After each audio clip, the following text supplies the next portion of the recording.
Tertabuk, dah pecah kan. Dia kata ada sini di rumah cikgu ni mak dia tu. Dia ngompah juga. Kes pecah rumah.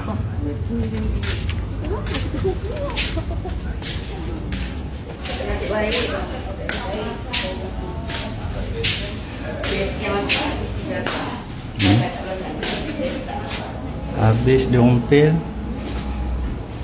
Pintu tenganga.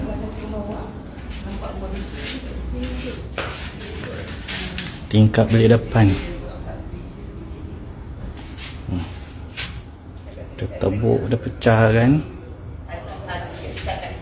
お前はもう死んでいる。 Ni besi dia, dia letak kat sini.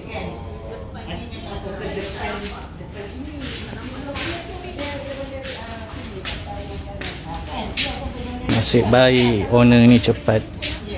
Dia buka pintu.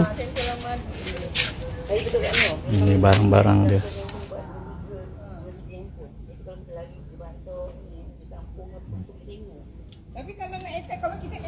Nasib baik rumah ni, orang rumah ni cepat. Kalau tak kita dia dah hilang lah. Internet jangan tutup. Ni, Kalau kau balik kampung, internet jangan tutup. tak tutup. Jadi kau boleh akses. Buat Ya. Cik dah kalau pergi mana ada pernah tutup internet. Dia blok kereta, berlanggar. Lepas tu pencuri ni lari pergi sana. Member pun